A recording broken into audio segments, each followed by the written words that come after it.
नमस्कार साथियों, स्वागत है आप सभी का अंकित इंस्पायर्स इंडिया पर। मैं हूं अंकित अवस्थी। आप हैं मेरे सामने एक ऐसी खबर जानने के लिए जिसे जान करके भारतीय कूटनीति के बारे में आपके मन में सहर्ष बहुत सारी खुशखबरियां दौड़ने लगेंगी। कहानी क्या है? हाल ही में भारत को बांग्लादेश में एक बड़ी कूटनीतिक कामयाबी मिली है। क्या कूटनीतिक कामयाबी है? कामयाबी यह है कि भारत बांग्लादेश में जो अब तक चीन ने मेहनत की थी, अब उन पर निगरानी रख पाएगा। अर्थात बांग्लादेश में चाहे उसने कोई पोर्ट बनाया हो या एयरपोर्ट बनाया हो, उन पर निगरानी रख पाएगा भारत। क्या है इस बात के मायने, आज के सेशन में समझेंगे। लेकिन उससे पहले आपको कुछ याद दिला दें।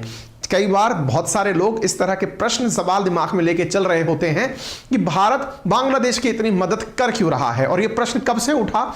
जब हाल ही में भारत के द्वारा बांग्लादेश को ऑयल पाइपलाइन भेंट की गई थी।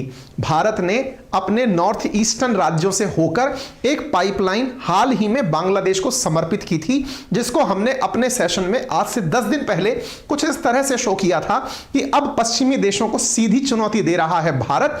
खुद तेल मंगाता है रूस से और बांग्लादेश को अपनी तरफ से बेच रहा है। ऐसी स्थिति में यह जो घटनाक्रम जब हम चर्चा कर रहे थे, तब लोगों ने सोचा कि भारत पुतिन और बाइडेन दोनों से खुली चुनौती ले रहा है। बाइडेन से चुनौती यह कि वो रूस से तेल मंगाता है, और रूस से चुनौती यह कि जो बांग्लादेश के साथ खराब संबंध रखता है उसको भी भारत तेल बेच रहा है। कुछ इस तरह की रणनीति भारत ने अपनाते हुए हाल ही में Indo Bangla bond of trust के नाम पर एक पाइपलाइन प्रोजेक्ट सौंपा है। यानी अब हमारे देश से डीजल की सप्लाई बांग्लादेश में हो सकेगी, जिसका हमने प्रॉपर तरीके से सेशन किया था। 18 मार्च 2023 की यह खबर है, जिसमें इंडिया ने बांग्लादेश को प्रॉपर तरीके से एक बॉर्डर एनर्जी पाइपलाइन भेंट की थी।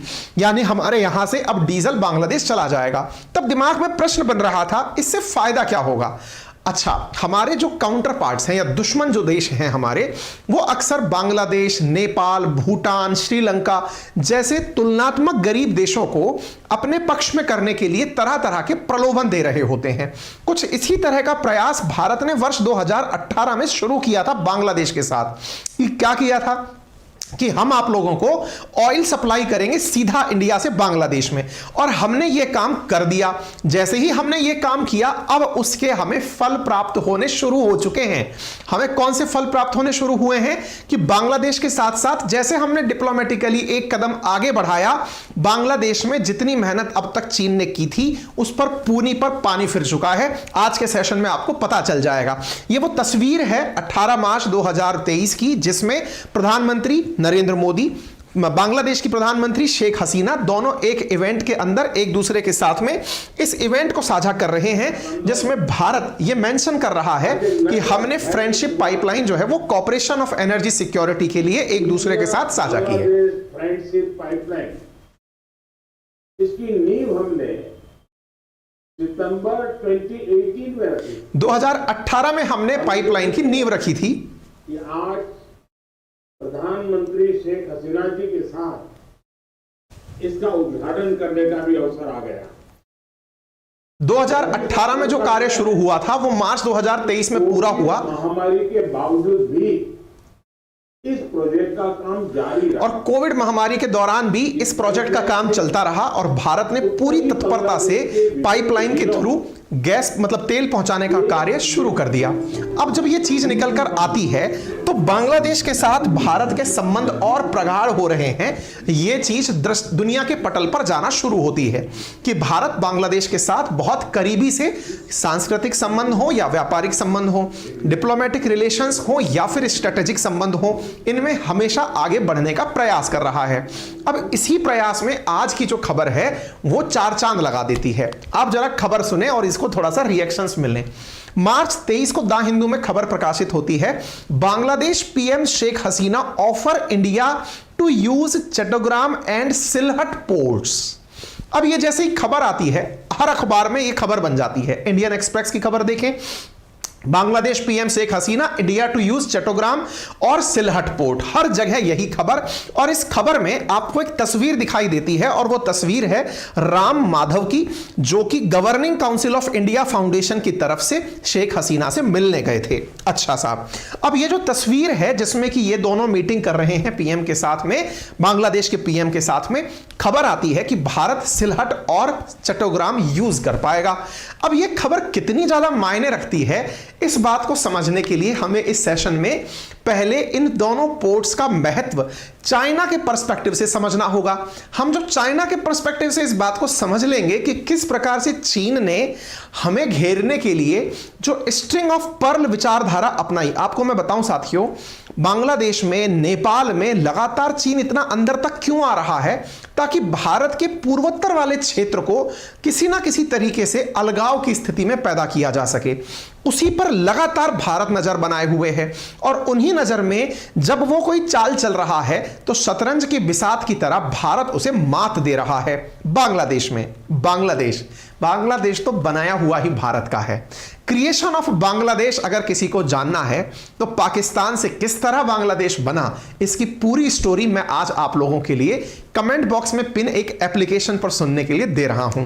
एप्लीकेशन का नाम है कुकू एफएम, जहां पर एक ऑडियो बुक अवेलेबल है क्रिएशन ऑफ बांग्लादेश के नाम से। हिंदी में यह बुक अवेलेबल है, जिसमें 3 तरह के चैप्टर्स आपको प्रमुखता से जानने को मिलेंगे। कैसे बंटवारा हुआ था पाकिस्तान का, कैसे ऑपरेशन सर्चलाइट शुरू हुआ था और कैसे ऑपरेशन ट्राइडेंट हुआ था। इन सब का परिणाम क्या निकला, अल्टीमेटली बांग्लादेश पूर्वी पाकिस्तान से कैसे बनकर आया। और इतना ही नहीं, इस एप्लीकेशन पर आपको बहुत सारी इंटरेस्टिंग बुक्स और भी ऑडियो के रूप में सुनने को मिलती हैं। ना केवल ऑडियो बुक्स बल्कि आपको बुक की समरीज भी जानने को मिलती हैं। इंडिया में टॉप ट्रेंडिंग ऑडियो बुक्स आपको यहां पर प्रॉपर तरीके से सुनने को मिलती हैं, with special features like driving mode feature, notes बनाने का फीचर या स्लीप टाइमर फीचर के साथ में मिलती हैं। यहां पर चार्जेस भी हैं, लेकिन बहुत ही नॉमिनल। कितने नॉमिनल कि यदि आप मेरा रेफरल कोड अंकित 50 यूज कर लें तो 99 रुपीज प्रति मंथ पर माह लगने वाले रेंट को आप मात्र 49 रुपीज में प्राप्त कर लेते हैं। यानी मात्र 49 रुपीज में 10,000 ऑडियो बुक्स, और वो भी एक प्लेटफॉर्म पर पूरे 1 महीने के लिए। आप इसे आज ही यूज करें और बताएं। आइए वापस लेकर आते हैं। सवाल बड़ा है, प्रधानमंत्री शेख हसीना ने भारत को चिट्टागोंग और सिलहट पोर्ट क्यों दिया? बताते हैं साहब क्यों दिया। इस क्यों के जवाब में मैं आप लोगों को जो तथ्य देने जा रहा हूं, कृपया करके उस पर ध्यान दें। यानी इन पोर्ट्स के लिए भारत को क्यों इनिशिएट किया, आइए जरा देखते हैं। लेकिन मैं आपको थोड़ा मैप में इन पोर्ट्स की लोकेशन पहले दिखा दूं, ताकि इस घटना को आप बेहतर तरीके से समझ पाएं। हमारा प्यारा भारत, इसके पूर्वोत्तर की तरफ जब आप चलते हैं, पश्चिमी बंगाल से लगा हुआ बांग्लादेश आपको दिखाई पड़ता है। बांग्लादेश जो अपनी कटी फटी कोस्टल लाइन के कारण जाना जाता है, कोस्टल एरिया है। और इस कोस्टल एरिया को जब आप थोड़ा और जूम करके देखते हैं तो आपको यहां पर चिट्टागोंग डिवीजन और चिट्टागोंग या चिट्टाग्राम करके एक पॉइंट जैसी जगह दिखाई पड़ती है।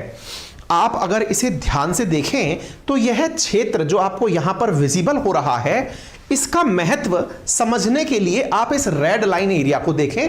यह जो आपको क्षेत्र दिखाई दे रहा है, असल में यह क्षेत्र मिजोरम से बिल्कुल नजदीक है। मिजोरम जो भारतीय पूर्वोत्तर राज्य है, जहां पर सामान्य दिनों में अगर हमें कोई भी राशन जैसा भी सामान पहुंचाना हो तो हमें रास्ता लेना पड़ता है पूरा। अगर मान लो कोलकाता से मुझे मिजोरम कोई सामान पहुंचाना है तो 3-4 दिन लग जाते हैं। कैसे? आपको पश्चिम बंगाल से सामान को लेकर सिलीगुड़ी कॉरिडोर से होते हुए, इधर आसाम से होते हुए, आसाम से मेघालय पार करते हुए और फिर मिजोरम में एंट्री करनी होती है। भारत निरंतर पूर्वोत्तर भारत में अपनी पकड़ को मजबूत करने के लिए जो प्रयास कर रहा है, उन प्रयासों में क्या है वो मैं आपको बताना चाहूंगा। आप जरा इसे देखें। भारत के प्रयास ये हैं कि हमें वेस्ट बंगाल के कोलकाता पोर्ट से अगर मिजोरम सामान पहुंचाना हो तो क्यों ना हम ऐसा करें कि यहां से हमारा जहाज चले और वो यहां पर कोई पोर्ट हो, वहां पर रुके और उस पोर्ट से सामान सीधा मिजोरम पहुंचा दिया जाए। यह एक तरीका है। दूसरा तरीका क्या हो सकता है वो भी मैं आपको बताता हूं। पहले आप इसे समझिए कि हम यहां से चले, यहां पर किसी पोर्ट पर रुके और यहां से हम मिजोरम पहुंच गए। एक तरीका और क्या हो सकता है, दूसरा तरीका हो सकता है कि हम कोलकाता पोर्ट से चले और चल करके यहां जो कि म्यांमार है यहां पर चलें। म्यांमार में इस जगह पर एक पोर्ट है, वहां से हम चलें और मिजोरम पहुंच जाएं। यानी अगर हमें मिजोरम सामान पहुंचाना है तो बांग्लादेश के मतलब का यूज करके सामान पहुंचाएं या म्यांमार का यूज करके सामान पहुंचाएं। फिलहाल जो हमारे पास रास्ते हैं वो रास्ते यूं घूम करके जाते हैं जिनमें 2 से 3 दिन का समय लगता है। अच्छा, इसके लिए हमारे पास 2 विकल्प थे। दोनों विकल्प में जो पहले वाला, ये वाला जो मैंने म्यांमार वाला विकल्प आपको दिखाया, यहां पर एक पोर्ट है, उसका नाम है सितवे पोर्ट। क्या नाम है? Sittwe port. और सितवे पोर्ट से एक रिवर जाती है जिसका नाम है कलादान रिवर। तो कलादान रिवर को सितवे पोर्ट से कनेक्ट करते हुए हम मिजोरम के अंदर स्थित आइजॉल तक सामान पहुंचाते थे या पहुंचाने का रूट यहां से तैयार कर रहे थे। इसे हम कलादान मल्टी मॉडल प्रोजेक्ट कहते हैं। यह कई बार कई परीक्षाओं में भी पूछा गया है। अच्छा, लेकिन हम म्यांमार के ज्यादा करीब जाएं तो यह बात बांग्लादेश को अखरती है। बांग्लादेश को क्यों अखरती है कि भाई रेवेन्यू अगर हमें प्राप्त हो जाए तो बुरा क्या है। तो इन्होंने हमें इस जगह पर एक पोर्ट ऑफर कर दिया और उस पोर्ट का नाम है चिटेग्राम या चिटेगोंग पोर्ट। अब ये जो पोर्ट हमें ऑफर किया है इसका यूज सही मायने में केवल हमें मिजोरम तक पहुंच बनाने के लिए नहीं है, इसका एक और उपयोग भी है, वो भी मैं आपको बताता हूं। फिलहाल के लिए आप एक बार के लिए इस लोकेशन को देखें। अब थोड़ा सा इसके और दक्षिण में चलें और इस क्षेत्र को देखें। आप ये जो किनारा आप देख रहे हैं बिल्कुल यहां से दक्षिण की तरफ, चिट्टागांव से भी नीचे की तरफ, तो आपको यह क्षेत्र दिखाई देता है। इस क्षेत्र का नाम है कॉक्स बाजार। कॉक्स बाजार वो क्षेत्र जहां बड़ी मात्रा में रोहिंग्या रहते हैं। रोहिंग्या जो म्यांमार से आए हुए हैं, इन्हीं के पास में यहां पर बांग्लादेश ने अपना सबमरीन बेस बनाया है। कहां पर? इस जगह। तो बोले आप कहेंगे सबमरीन बेस बनाया है, इसमें कौन सी बड़ी बात है? यहां पर इन्होंने अपना सबमरीन बेस बनाया है, आप कहेंगे इसमें कौन सी बड़ी बात है? बात बहुत बड़ी है। क्या बड़ी बात है? असल में जो सबमरीन बेस बनाया है इन्होंने, वो चीन की मदद से बनाया है। दोबारा सुनिए, इस जगह इन्होंने सबमरीन बेस बनाया है, वो चीन की मदद से बनाया है। अब सोचो आप, हमारे लिए कितनी जबरदस्त चीज हुई है। यहां पर चीन ने इनका सबमरीन बेस बनाया कि भाई मैं भी यहां पर रहूंगा क्योंकि मेरी एजेंसी यहां पर खुफिया जानकारी जुटाने के लिए रहेगी। इसने जस्ट इसके उत्तर में चिटागोंग पोर्ट इंडिया को दे दिया कि आप यहां से बढ़िया से ट्रांजिट करिए साहब, हमें कोई दिक्कत नहीं है। पहली डिप्लोमेटिक विन। सारे तथ्यात्मक दिखाऊंगा सारी चीजें। पहली चीज तो ये जान लीजिए। दूसरी चीज बताता हूं मैं आपको। यहां पर देखिए सिलहट दिखाई दे रहा है आपको।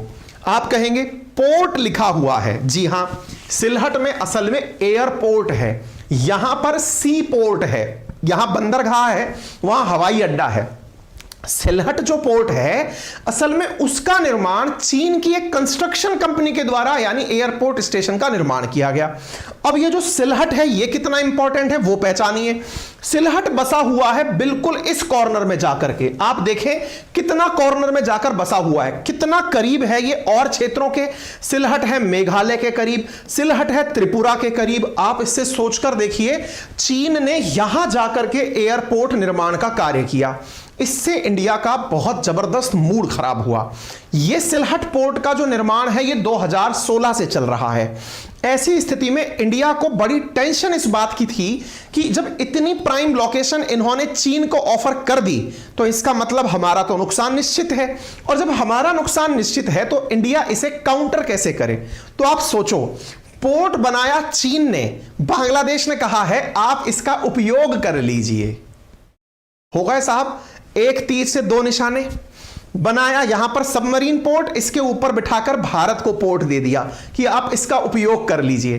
पोर्ट बनाया सिलहट एयरपोर्ट, इसके बारे में कहा आप इसका भी उपयोग कर लीजिए। यानी कि हमको और चीन को एक साथ एक ही जगह बिठा दिया बांग्लादेश ने। मतलब अगर चीन को यह गलतफहमी हो कि हमने कोई बहुत बड़ी जगह बना ली है तो उसका वो गुरूर उतार दिया। अब मैं आपको सारी चीजें तथ्यात्मक तरीके से दिखाता चलता हूं। अगर मैप दिमाग में बैठ गया है तो चलिए वेलकम करते हैं पहली खबर का।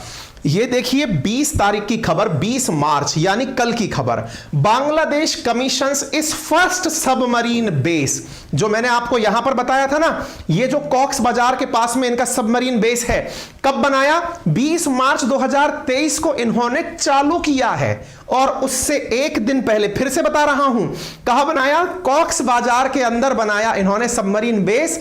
और यह खबर आपके सामने 20 मार्च को ही इनके द्वारा दिखाई जा रही है। और यहां पर ध्यान से देखें तो आपको दिखाई दे जाएगा चाइनीज पॉलीटेक्नोलॉजीज इनकॉर्पोरेशन जो है उसने 1.2 बिलियन डॉलर की कॉस्ट से इसका निर्माण किया है इस जगह पर। आप इस खबर को देख सकते हैं। Bangladesh today's commission first submarine base built by China's Polytechnologies Incorporation at reported cost of this and this, जिसके साथ साथ यहां 2 चाइनीज मिंग क्लास सबमरीन जो है 2016 में जो इन्होंने एक्वायर की थी वो यहां पर रह सकेंगी। इसका मतलब कॉक्स बाजार में जैसे ही इन्होंने सबमरीन बेस बनाया उसकी सूचना 20 मार्च 2023 को आई। इंडिया के सामने जब यह खबर आई तो भाई साहब इंडिया ने इस जगह पर इनसे एक दिन पहले ही चिटगांग पोर्ट पर अपना काम करवाने का फैसला करवा लिया। दूसरी खबर देखें आप, चाइना की company to implement Sylhet airport expect. ये देखिए, ये खबर आपको मार्च 2020 की दिखाई दे रही है। काम यहां पर 2016 से चल रहा है, चर्चाएं इसकी चल रही हैं। चाइनीज कंपनी ने सिलहट एयरपोर्ट का निर्माण किया कुछ इस प्रकार से। और सिलहट एयरपोर्ट का निर्माण जिस जगह पर किया गया वहीं पर भारत से कहा गया है कि हम आपको चिटगांग भी देते हैं और सिलहट भी देते हैं। समझ रहे हैं कुछ आप? दोबारा समझिएगा। चीन ने बनाया कॉक्स बाजार के अंदर अपना सबमरीन बेस। 20 तारीख को इनॉग्रेशन हो रहा है। एक दिन पहले इंडिया को खबर दी जा रही है क्या? कि साहब हम आप लोगों के लिए यहां पर जगह दे रहे हैं। कौन सी जगह? चिटगांग, उससे जस्ट ऊपर। दूसरा, चीन के बांग्लादेश के अंदर चीन की कंपनी ने बनाया सिलहट पोर्ट। भारत से कहा गया आप इसे यूज कर लीजिए। दोनों जगह क्या हुआ? काउंटर बैलेंस हो गया। कहां कहां काउंटर बैलेंस हो गया? चाहे कॉक्स बाजार वाला एरिया हो चाहे सिलहट वाला एरिया हो, दोनों जगह बांग्लादेश एक डिप्लोमेटिक गेम खेल गया। भाई साहब, पोता है अपना, बाप बाबा से कुछ तो सीखेगा। सीखा क्या हमसे? लोगों को बैलेंस करना। जिस तरह से भारत ने रूस और अमेरिका को बैलेंस किया हुआ है, अब बांग्लादेश के लिए तो भाई साहब इंडिया और चाइना, इसके लिए तो रूस और अमेरिका ही हैं। ऐसी स्थिति में इन्हें बैलेंस करना इसके लिए बहुत जरूरी था, क्योंकि इसे पता था कोई भी रूठ गया तो भाई साहब मार हो जाएगी। ऐसी स्थिति में इंडिया को बैलेंस करने के लिए चीन के द्वारा बना हुआ एयरपोर्ट दे दिया कि आप इसे यूज करिए, और दूसरी तरफ सबमरीन स्टेशन जहां चीन को दिया उसके ऊपर चिटगांग पकड़ा दिया। चिटगांग पकड़ाकर इन्होंने 2 गेम और खेल दिए कि कहीं म्यांमार के साथ इंडिया अपना व्यापारिक संबंध ज्यादा अच्छा ना कर ले, हमारे साथ ही कनेक्ट रह ले। हमसे बहुत कुछ सीख गया है बांग्लादेश। भाई साहब, बैलेंस करने की नीति सीख गया है, हमारी पॉलिसीज अपनाता हुआ आगे चल रहा है। आप पूछेंगे चिटगांग पोर्ट कोई बहुत बड़ी चीज है क्या? बिल्कुल बड़ी चीज है। दुनिया के जो टॉप 100 बिजिएस्ट पोर्ट हैं उनमें वो 50 से 60 नंबर के बीच में रहता है। बे ऑफ बंगाल के अंदर जितने भी पोर्ट स्थापित हैं उनमें से व्यस्ततम पोर्ट्स में उसकी गिनती होती है। यहां से नेपाल के लिए भी, भूटान के लिए भी, इंडिया के लिए भी ट्रांसपोर्टेशन का काम किया जाता है, इसलिए यह बेहद खास है। ठीक है, इसकी शुरुआत कब हुई? क्या अचानक इन्होंने कह दिया कि चिटगांग आप यूज कर लीजिए? जी नहीं, असल में जयशंकर साहब 2022 से ही यहां लगे हुए हैं। क्यों? क्योंकि जैसे ही यह खबर आती कि बांग्लादेश ने सबमरीन बेस चालू कर दिया है, हम लोगों को बिल्कुल अच्छा नहीं लगता। क्यों अच्छा नहीं लगता? क्योंकि साहब एक तरफ से तो आपने चीन से सबमरीन खरीदी, और सबमरीन खरीद करके बिल्कुल हमारे ही दक्षिण में, मिजोरम के जस्ट दक्षिण में बिठा दी। ऐसी स्थिति में भारत को यहां पर डिप्लोमेटिक विन चाहिए थी। भारत ने 2016 में जब चीन ने सबमरीन यहां से लेने का निर्णय लिया, चीन से भारत ने तुरंत अपनी तरफ से तेल बेचने का काम किया कि हम तेल बेचेंगे आपको, और तेल का सीधा संबंध हमने आसाम से होकर टिका दिया। तेल के दाब में आकर के बांग्लादेश हमारे साथ में झुकाव की स्थिति में आया और काउंटर करने के लिए भारत के साथ कदम दर कदम आगे बढ़ा। यह है चिट्टागोंग पोर्ट, जो कि इंपॉर्टेंट सी पोर्ट है बांग्लादेश के अंदर और इंडिया के नॉर्थ ईस्टर्न मतलब जो राज्य हैं हमारे, उनके लिए भी बेहद जरूरी है। ठीक है, अच्छा, अब ये अपने आप में हमारे लिए कई तरह से काम का है। कैसे? हमारे पास में एक बार चिट्टागोंग कह लीजिए, चिट्टाग्राम कह लीजिए, दोनों एक ही चीजें हैं। यहां से भारत किसी भी अपने पूर्वोत्तर राज्य को सामान भेज सकता है, चाहे त्रिपुरा को सामान भेजना हो, चाहे मिजोरम को सामान भेजना हो, बड़ी आसानी से हम यहां पर कनेक्टिविटी ले पाएंगे। इसी के साथ साथ बांग्लादेश एंड इंडिया ने एक प्रकार से चाइना की स्ट्रिंग ऑफ पर्ल जो नीति है, उसमें कहते हैं ना ताबूत में आखिरी कील ठोक दी। जो कोशिश कर रहा था चीन बांग्लादेश के माध्यम से भारत को घेरने का, वो उसका नाकामयाब रहा, क्योंकि बांग्लादेश अल्टीमेटली भारत के ही पक्ष में डिसीजन ले लिया। इतना ही नहीं, बांग्लादेश ने इसके साथ साथ ये जो स्ट्रिंग ऑफ पर्ल है ना, जिसमें बांग्लादेश मतलब चीन हमको घेरने का प्रयास करता है श्रीलंका के माध्यम से, पाकिस्तान के माध्यम से, बांग्लादेश के माध्यम से। म्यांमार ने भी सेम हमारे साथ यही किया था। जब चीन सितवे पे आके बैठा तो क्यानफू करके स्थान है जहां पर आकर चीन बैठा, भारत उसके जस्ट पड़ोस में जाकर के टिक गया, म्यांमार ने हमें वो जगह दे दी। तो हमारे पड़ोस में हमारा प्रभाव चीन टक्कर नहीं दे सकता। आपको मालूम होगा एक संस्था है ऑब्जर्वर रिसर्च फाउंडेशन, जो करवाती है रायसीना डायलॉग, उसने भी हाल ही में ये कहा है कि चिट्टागोंग पोर्ट की जो डिप्लोमेसी है वो बांग्लादेश का ट्रम्प कार्ड है डिप्लोमेसी ऑफ बैलेंस करने के लिए। यानी चीन और भारत को बैलेंस करने के लिए जिस तरह से बांग्लादेश ने भारत के साथ में चिट्टागोंग पोर्ट की डिप्लोमेसी खेली है, यह काबिल तारीफ है। इससे बांग्लादेश के संबंध दोनों ही देशों से सही रह जाएंगे। अब आपके दिमाग में सवाल आएगा कि सर एक बात बताइए, दोनों देशों के साथ यह संबंध मतलब बैलेंस करके क्यों चलना चाहता है? आंसर इसका बड़ा है, क्योंकि बांग्लादेश नजारे देख चुका है। कैसे नजारे देख चुका है? बांग्लादेश नजारे देख चुका है कि किस तरह से चीन ने श्रीलंका को बर्बाद किया। बांग्लादेश कई नजारे देख चुका है। तो आप देख लीजिए, बांग्लादेश के दो कारण हैं जिसकी वजह से वो हमारे साथ में इस तरह की बैलेंस वाली कूटनीति खेल रहा है। पहला, चिट्टागोंग पोर्ट जो है वो इंडिया को देकर शेख हसीना चाहती हैं कि भारत म्यांमार के नजदीक ना चला जाए, क्योंकि अगर सितवे पोर्ट पर गया तो म्यांमार को मुनाफा होगा। तो ऐसी स्थिति में सितवे पोर्ट के स्थान पर चिट्टागोंग पोर्ट भारत को ऑफर किया गया। ये वाला था भारत का सितवे पोर्ट के थ्रू रास्ता। ये सितवे यहां से पलेटवा से होते हुए ये वाला जो है ना जोरिंगपुई होते हुए ये आइजॉल तक का रास्ता था, जिसे कलादान मल्टी मॉडल प्रोजेक्ट कहा जाता है। इसको बाईपास करने के लिए बांग्लादेश ने हमें इस चीज को दिया। ठीक है, ये मिनिस्ट्री ऑफ डेवलपमेंट के ऊपर नॉर्थ ईस्टर्न रीजन के अंदर जानकारी भी इसकी उपलब्ध है। दूसरी चीज, जिस तरह से इकोनॉमीज इन दिनों कोलैप्स हो रही हैं, उससे इन्होंने यह सबक ले लिया है कि जिस तरह भारत ने श्रीलंका को डूबते समय बचाया, India's timely help ensured Sri Lanka's economic survival during crisis, ऐसा खुद श्रीलंका महसूस करता है। यह खबर आप 2023 की देख रहे हैं, उसमें यह श्रीलंका कहते हुए पाया गया है कि इंडिया ने जिस तरह से हमारी समय रहते मदद की, उसी से हम बच पाए हैं। अगेन ये एक मैसेज है, किसके लिए? बांग्लादेश के लिए। और यही कारण है कि बांग्लादेश भारत को अपने साथ में रखते हुए आगे बढ़ना चाहता है। उसे पता है कि अगर बर्बाद होने लगा तो जो हाथ देकर बचाएगा वो भारत होगा। उम्मीद है आपको भारतीय कूटनीति पसंद आई हो और बांग्लादेश का निर्माण जानने का मन हो, तो मैंने ऑडियो बुक आपको सजेशन में दे दी है। प्ले स्टोर में कुकू एफएम का लिंक हमने आपके साथ में पिन किया हुआ है, वहां से जाकर इस एप्लीकेशन को डाउनलोड करें। मेरा रेफरल कोड अंकित 50 यूज कर सकते हैं, जिससे आपको 99 रुपीज प्रति माह का जो पहले मंथ का सब्सक्रिप्शन है वो 49 रुपीज में प्राप्त हो जाएगा। अपनी पाठशाला एप्लीकेशन आ चुका है। यदि आप चाहते हैं, प्ले स्टोर से इस एप्लीकेशन को डाउनलोड करें। यहां पर हमारे पेड कोर्सेज अवेलेबल हैं, हिस्ट्री, ज्योग्राफी, पॉलिटी, इकोनॉमी जैसे बेहतरीन सब्जेक्ट जिन्हें आप किसी भी state PCS, UPSC, SSC, railway examinations के लिए पढ़ सकते हैं। वो मात्र 1999 में पूरे 1 महीने के लिए उपलब्ध कराए जा रहे हैं।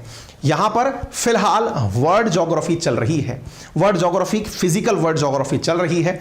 1 अप्रैल से वर्ल्ड मैपिंग शुरू होने जा रही है। यदि आप 1 अप्रैल से पहले अपना सेशन बुक करते हैं तो आपको पूरे महीने का वर्ल्ड ज्योग्राफी देखने को मिलेगा। लेकिन अगर आपने 1 अप्रैल के बाद सेशन बुक किया तो आप केवल मैपिंग की क्लास से ही अपनी एंट्री कर पाएंगे, पुरानी क्लासेस आपको नहीं दिख पाएंगी। इसीलिए अभी एनरोल कर लीजिए मात्र 1999 में पूरे 1 साल के लिए बेहतरीन कोर्सेज का कलेक्शन। और हां, किसी भी प्रकार की तकनीकी सहायता के लिए हमारी टेक्निकल टीम को इन नंबर्स पर आप कॉल कर सकते हैं। फिलहाल के लिए इतना ही। अपना ख्याल रखें, बड़ों का सम्मान करें, छोटों को प्यार दें, अपना व्यक्तित्व इस प्रकार से विकसित करें कि महिलाएं आपके साथ सुरक्षित और सम्मानित महसूस करें। धन्यवाद।